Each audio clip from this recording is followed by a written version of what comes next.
لیے کھڑا ہوتا ہے.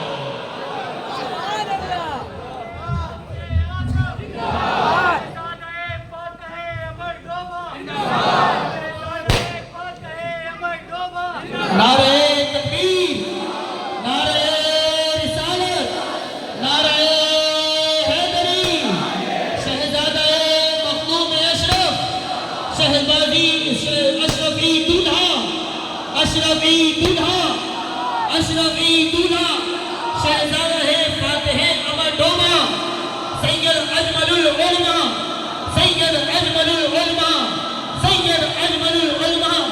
نعرہ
بڑی خوشی کی بات ہے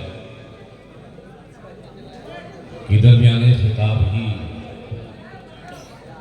خانوادہ شفیہ کی فرد عزیز، معروف و معزز و معطر یادگار سلف حضور اجمل العلماء ہمارے درمیان تشریف لائے، اور یقیناً یہ کمیٹی کے لیے بھی بڑی سعادت کی بات ہے کہ خانوادہ شفیہ کی ایک ذمہ دار اور ایک جلالت العلم شخصیت کو انہوں نے دعوت دی اور وہ آپ کے درمیان تشریف لائے.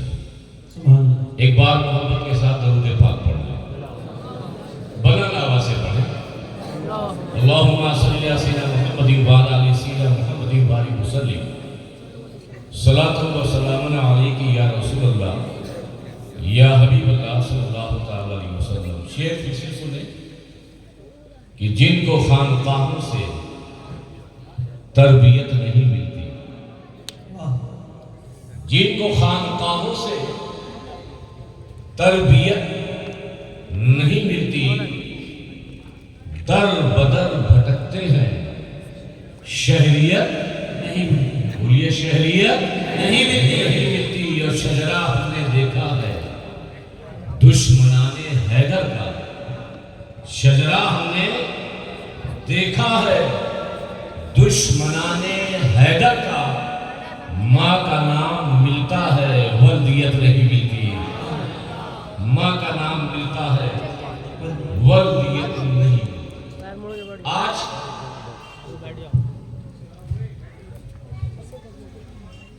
مولا علی حیدر کرار فاتح خیبر حسنین کے بابا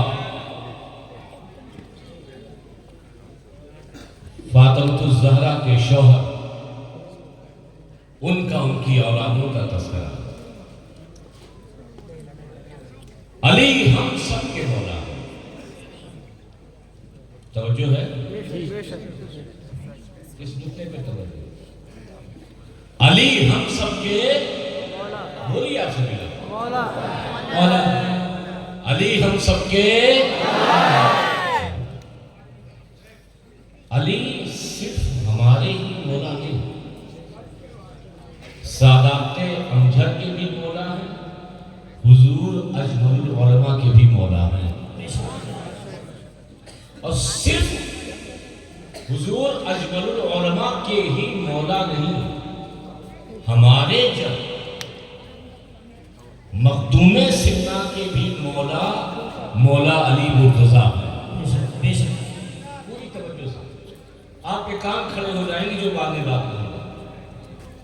علی ہمارے مولا، علی ولیوں کے مولا، چاہے وہ غوث ہو، چاہے وہ قلندر ہو، چاہے اپنے وقت کا خواجہ ہو، چاہے اپنے وقت کا مخدوم ہو، چاہے مجذوب ہو، چاہے جو بھی جیسا بھی ولی ہو، ہر ولی کا مولا ہمارا مولا. صرف ولیوں کا مولا علی نہیں ہے،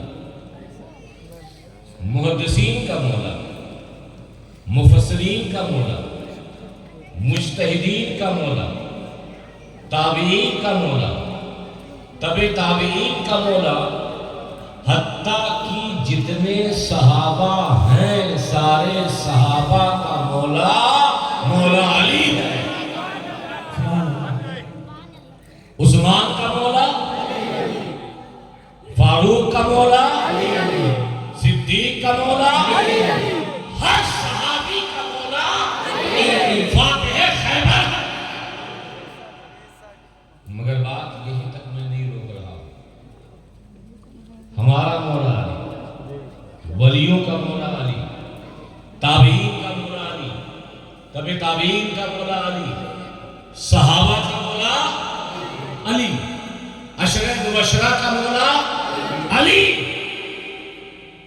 میں تو یہ کہہ رہا ہوں علی تو سارے نبیوں کا مولا ہے. یہ کام کرے ہونا شروع ہو جائے گا. علی سارے آدم سے لے کر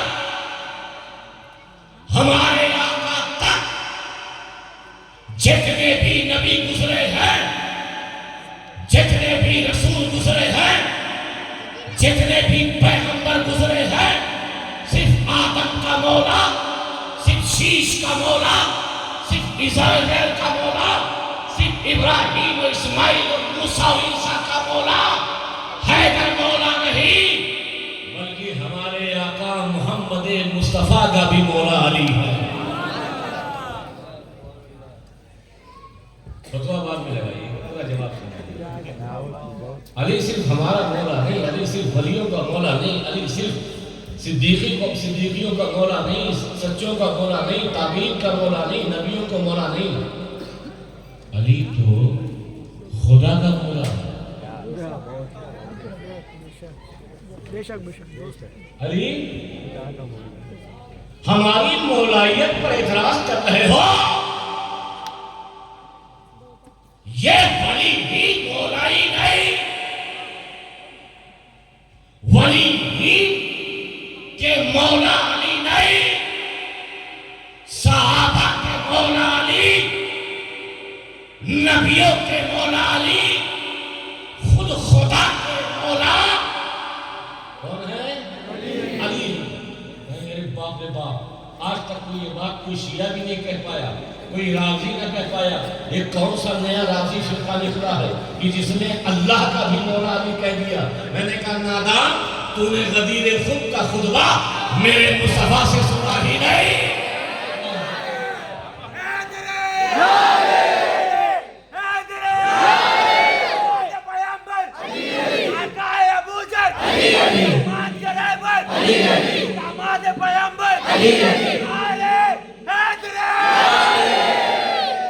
میں نے کہا نادان، تو نے صحیح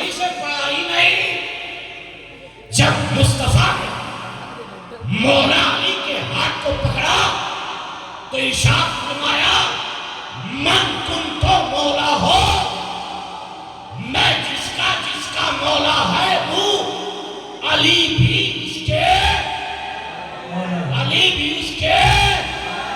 اہل سنت و جماعت کے نزدیک مولا کے معنی محبوب، مولا کے معنی محبوب، تو کہہ لینے تو علی ہمارا محبوب، علی ولیوں کا محبوب، علی صحابہ کا محبوب، علی نبیوں کا محبوب، علی رسول خدا کا محبوب، اور علی تو خالق کائنات کا محبوب ہے۔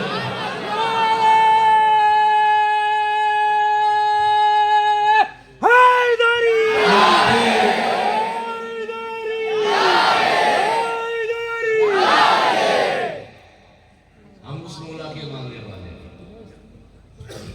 ہم سے بڑی عظیم شخصیت بیٹھی ہے، ہم تو الفاظ کا چناؤ بھی بڑے سوچ سمجھ کے کرتے ہیں، ہم لوگ شاگرد ہیں، حضرت سے استفادہ حاصل کرتے ہیں، جب کسی شاہ مقدسہ جاتے ہیں، ہمارے بڑے ہیں، ہمارے سلف کی یہ یادگار ہے، کسی مقدسہ میں جو ہمارے بزرگ تھے، غالباً کوئی نہ رہا، لیکن حضور رجل علماء کی تنہا ذات ہے جو اپنے بزرگوں کے فیضان کو ہم سب نوجوانوں پہ لٹا رہی ہے۔ سبحان اللہ، سبحان اللہ۔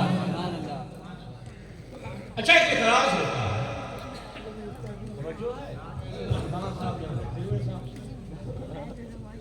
علی کعبے میں نہیں پیدا ہوئے، یہ بات سنیں گے آپ؟ کعبے میں تو حضرت حکیم بن حزام پیدا ہوا۔ ہمیں اس سے لڑنا جھگڑنا دلیل دینے کی ضرورت نہیں ہے، کون پیدا ہوا کون نہیں ہوا، لیکن ہمارے بزرگوں نے لکھ دیا، یہ بات ثابت ہے، اور حضرت شیخ صاحبی نے واضح طور پہ فرما دیا، کثیرہ میسر نشو کی سعادت بکعبہ ولادت بمسجد شہادت، کسی کو بھی یہ سعادت حاصل نہیں ہے جو کعبے میں پیدا ہو اور مسجد میں جس کی شہادت ہوئی، یہ صرف علی کو یہ مقام اور یہ مرتبہ حاصل ہے۔ میں اس اختلاف میں نہیں جا رہا ہوں کہ علی کعبے میں پیدا ہوئے یا نہیں، مگر ایک بات آپ نے علماء کی زبانی سنی ہوگی کہ علی نے پیدا ہو کر اپنی آنکھ نہیں کھولی، آنکھ نہیں، خدشہ ہوا ماں کو کہیں ایسا تو نہیں میرے گھر میں آنے والا بچہ نابینا تو نہیں۔ باپ حضرت ابو طالب کے ہاتھ میں علی کو دیا، مگر پھر بھی علی نے اپنی آنکھ نہیں۔ جب حضور کے ہاتھ میں گئے اور حضور کی نبوت کا لمس جو آپ کے دست مبارک سے محسوس کیا تو فوراً علی نے اپنی آنکھوں کو کھول دیا۔ حضرت اس پر میں نقطہ بیان کرتا ہوں،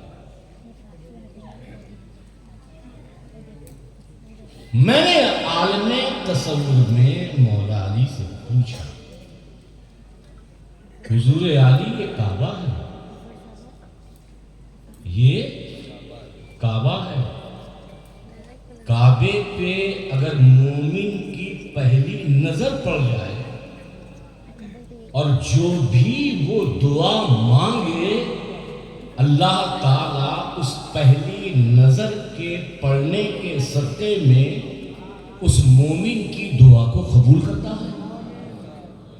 اسی لیے جب آپ عمرہ کرنے جائیں یا حج کرنے جائیں تو آپ تیزی کے ساتھ کعبے کے ارد گرد حرم میں جو دیواریں ان پر آپ کی نگاہیں مرکوز نہیں ہوتی، بلکہ آپ تیزی کے ساتھ حرم کے صحن میں داخل ہو کر سب سے پہلی نگاہ کعبے پہ ڈالنا چاہتے ہیں تاکہ کعبے کو دیکھیں اور جو دعا مانگے اللہ تعالیٰ اسے قبول کر لے۔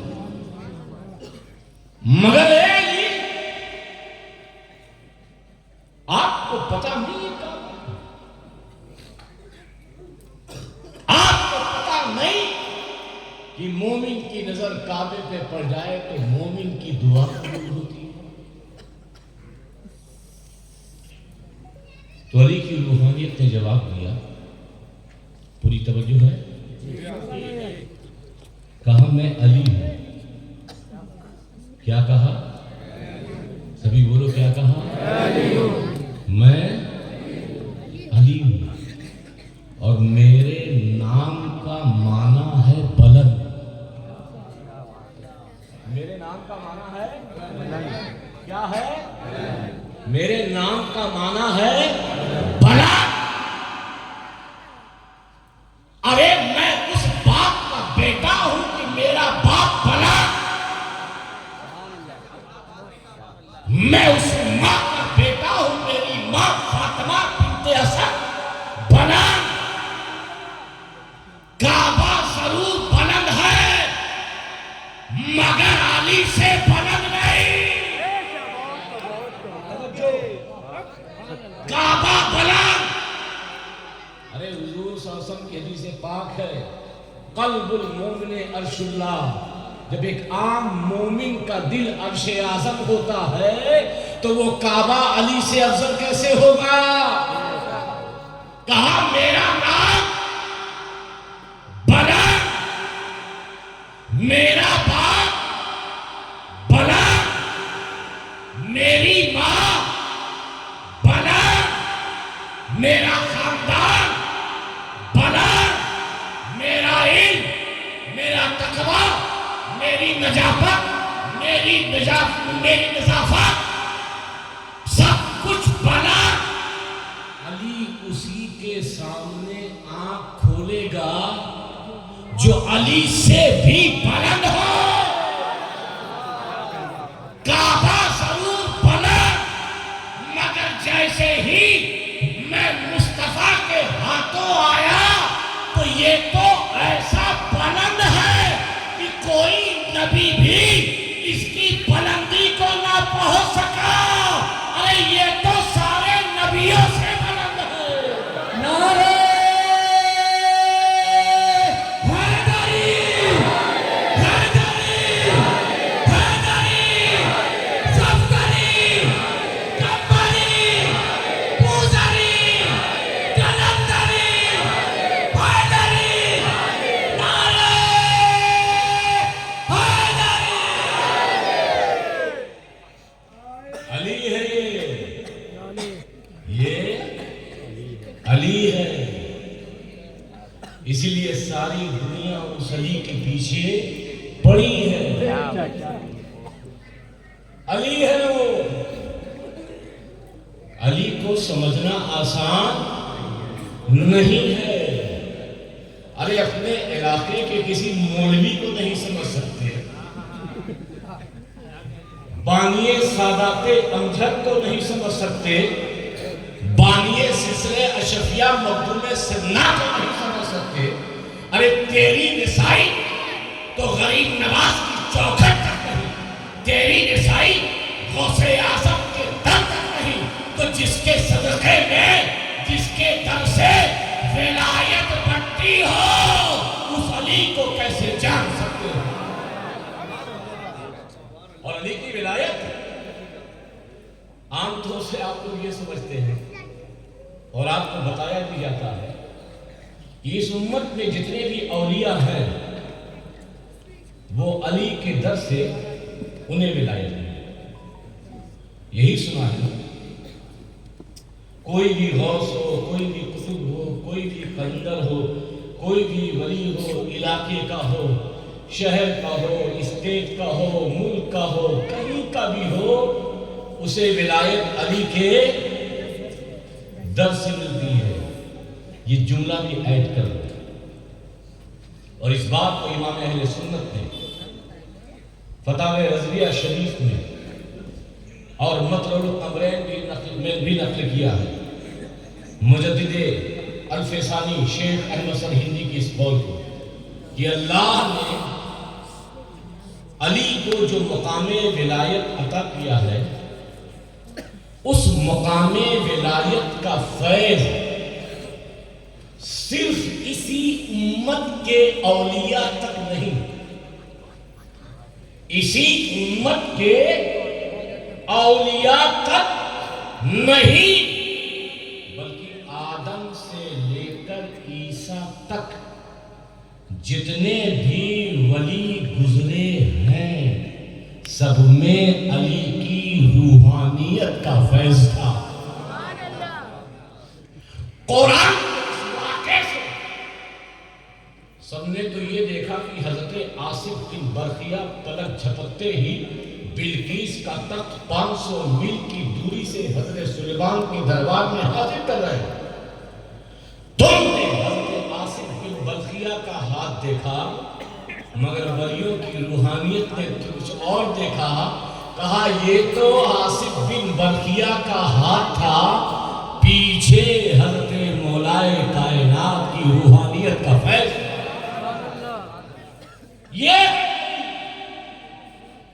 علی کو قوالیوں میں محدود مت کرو، علی کو جلسوں میں محدود مت کرو، علی کو اپنے علاقے میں کسی چوک کا نام دے کر محدود مت کرو۔ وہ علی ہے، وہ کائنات کے مولا ہے، میرا مولا صرف ہم سب کا نہیں بلکہ جنوں بشر کا بھی مولا ہے۔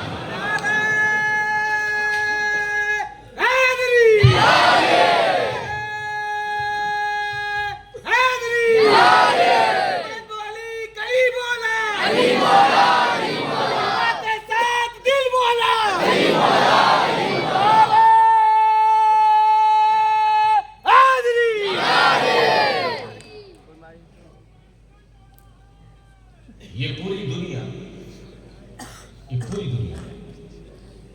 یہ پوری کائنات، یہ سمجھ لیجئے کہ ایک ملک ہے۔ کیا ہے؟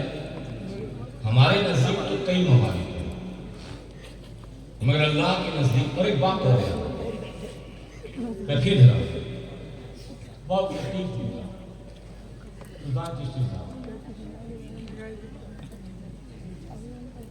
اللہ نے آپ کو کس چیز سے پیدا کیا؟ بولیے، یہاں ماٹی بولتے ہیں، کیا بولتے ہیں؟ مٹی، ماٹی۔ کس سے پیدا کیا؟ سبھی بولیے، کس سے؟ کبھی آپ نے اپنے عقل پر پریشر نہیں ڈالا کہ اللہ نے ہمیں مٹی سے کیوں بنایا؟ کبھی سوچا کیوں؟ سوچ لیتے بنایا کیوں مٹی سے؟ وہ ہمیں نور سے بنا دیتا، وہ ہمیں آگ سے پیدا کر دیتا، وہ ہمیں ہوا سے بنا دیتا، وہ ہمیں پانی سے پیدا کر دیتا، مگر اس نے ہمیں بنایا کس سے؟ مٹی سے۔ اور اس مٹی کی ایک بات اور ہے، حدیث پاک میں ہے، ما من مولود الا وقد ذر علیہ من تراب حفرہ۔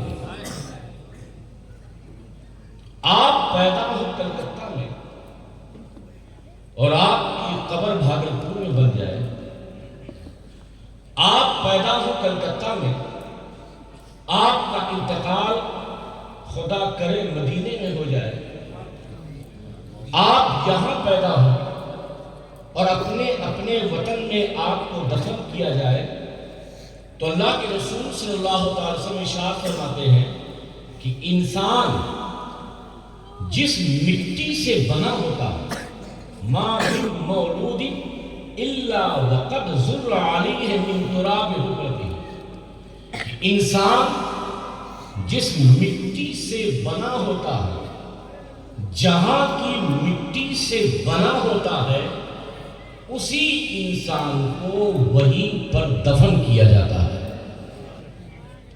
پیدائش نہیں دیتی ہے، آپ پیدا کہاں ہوئے، آپ کا انتقال، آپ کے باپ کا انتقال، آپ کے دادا کا انتقال اگر مخدوم پاک کی قبر کی چھوچھا ہے، پیدا ہوئے سنان میں ہم نے سمجھ لیا کہ میرے مخدوم کے جسم میں تخلیقی طور پر جس مٹی کا استعمال کیا گیا وہ مٹی کی چھوچے کی تھی، آپ کو جہاں دفن کیا جائے گا وہ مٹی اسی جگہ کی۔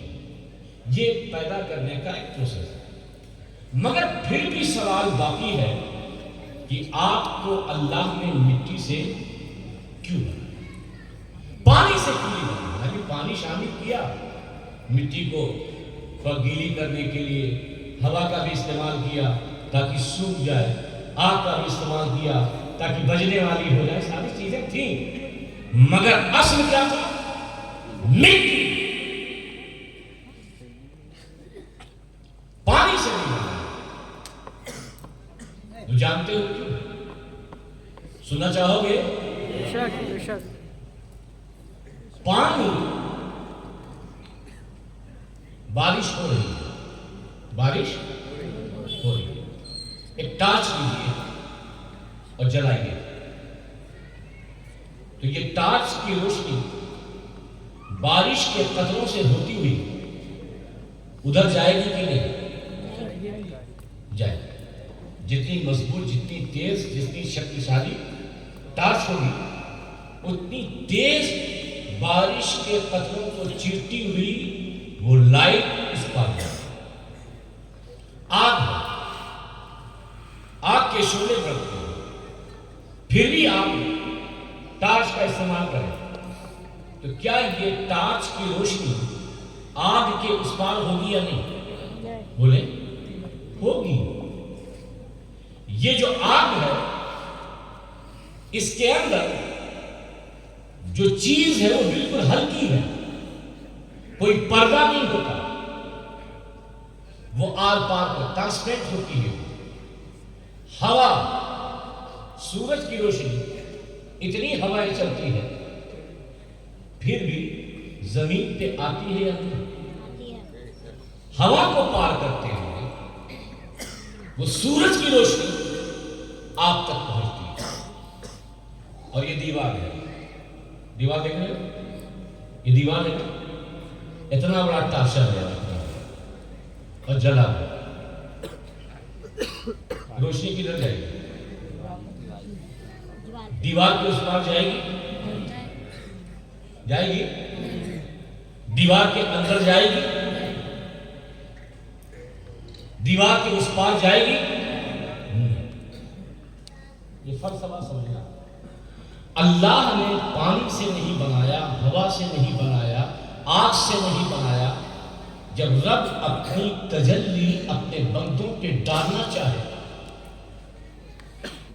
تو یہ ہوا، یہ پانی، یہ آگ اس رب کی اس تجلی کو، اس جلوے کو برداشت نہیں کر سکتے، اس لیے اللہ نے مٹی سے بنایا تاکہ رب کائنات کا جلوہ اگر اس کے دل پہ پڑے تو یہ دل سے روشنی آر پار نہ ہو بلکہ اس کا دل اس روشنی کو جذب کر دے۔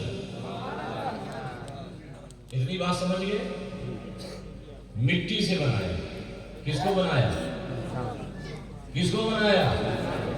آپ کو۔ کسی کو عربی میں بولتے ہیں تراب، کیا بولتے ہیں؟ کیا بولتے ہیں؟ تراب۔ آپ بنے ہیں کس سے؟ تراب سے۔ سبھی بولیے کس سے بنے ہیں؟ مٹی کو بولتے ہیں عربی میں تراب۔ آپ کو اللہ نے بنایا تراب۔ مسجد نبوی ہے، مصطفیٰ مسجد نبوی میں جاتے ہیں، علی لیٹے ہوئے ہیں، علی لیٹے ہوئے ہیں، جسموں پہ تراب لگی ہے۔ تراب یعنی مٹی، جسموں پہ کیا لگی ہے؟ تراب یعنی مٹی۔ مصطفیٰ کہتے ہیں یا علی قم یا ابا تراب؟ کون؟ یا ابا تراب، اے ابو تراب تو کھڑا ہو جا۔ دنیا نے تو یہ سمجھا کہ مصطفیٰ نے ایک لقب دیا ہے کہ پیٹھ پر مٹی لگ گئی، اس لیے حضور نے کہا یہ ابو تراب ہے، مگر صوفیاء نے، بزرگوں اس کا مطلب یہ نکالا کہ ہم سب بنے ہیں تراب، سارے ولی بنے ہیں تراب سے، چاہے غوث ہو، چاہے قلندر ہو، چاہے خواجہ ہو، چاہے مقبول ہو، چاہے قطب ہو، یہ سب بنے ہیں تراب سے۔ رب کی تجلی ابو تراب پہ پڑتی ہے، اور اس ابو تراب کا فیض بغداد میں بھی آتا ہے، اجمیر میں بھی آتا ہے، دہلی میں بھی آتا ہے، کلیر میں بھی آتا ہے، کچوچے میں بھی آتا ہے، امجاد میں بھی آتا ہے، اور بھدرک میں بھی آتا ہے۔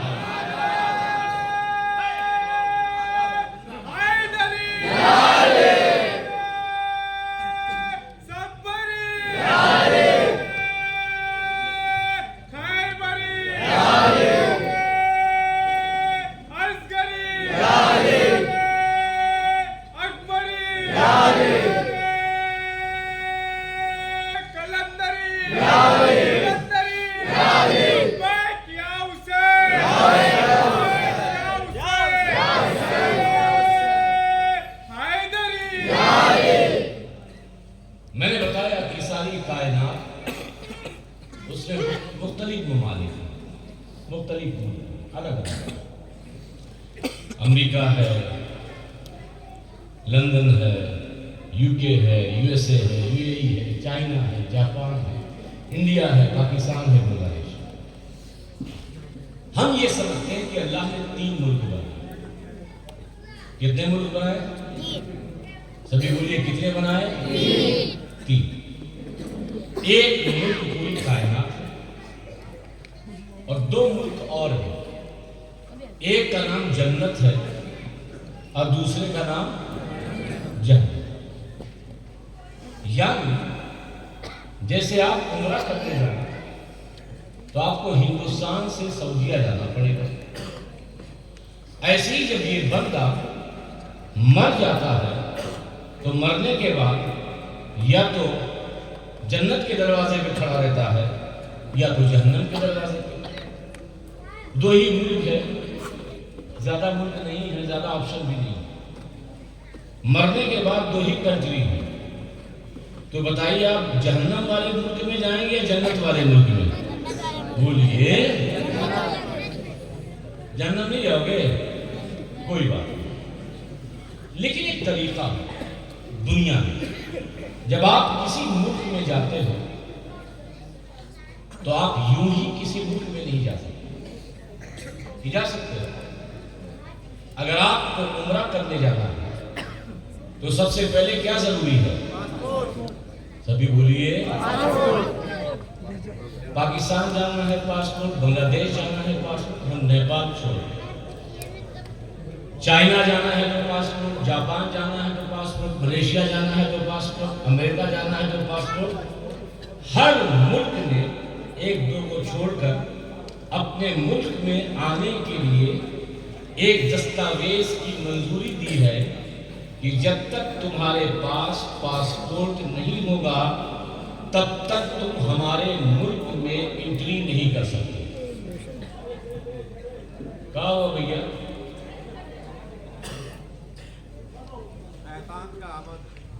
ارے بابا ادھر آ جاؤ۔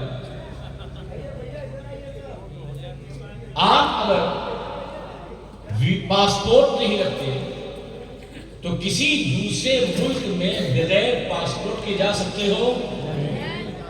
جا سکتے ہو؟ کسی بھی دوسرے ملک میں جانے کے لیے کمپلسری ہے پاسپورٹ۔ میں نے اللہ سے پوچھا، یہ دنیا والوں نے قانون بنایا ہے، دنیا والوں نے ایک نظام بنایا ہے، دنیا والوں نے ایک دستور بنایا ہے۔ میری آواز سب سے تیز جا رہی ہے، انہیں سنائی دے رہی ہے، اور ادھر کی آواز سب سے ہلکی آ رہی ہے، ادھر آپ کا کان کھڑا ہو رہا ہے۔ ارے کوئی بے ہوش ہو گیا ہوگا, کسی کی حاضری آ گئی ہوگی, تو اس میں ٹینشن لینے کی کیا ضرورت ہے؟ آپ حاضر ہیں, یہی سب سے بڑی آپ کی حاضری ہے. کوئی مولا علی کے دربار میں حاضری لگا رہا ہے, کوئی مخدوم سنہ کے دربار میں حاضری لگا رہا ہے, سب اپنی اپنی حاضری لگاتے رہو. آپ اگر سعودیہ جانا چاہیں, عمرہ کرنا چاہیں, حج کرنے جانا چاہیں تو آپ کے لیے ضروری کیا ہے؟ میں نے اللہ سے پوچھا کہ دنیا والوں نے قاعدہ قانون بنایا کہ اگر انہیں سعودیہ جانا ہے تو پاسپورٹ کی ضرورت ہے. کیا تیرے بھی ملک جنت میں آنے کے لیے کسی پاسپورٹ کی ضرورت؟ توجہ,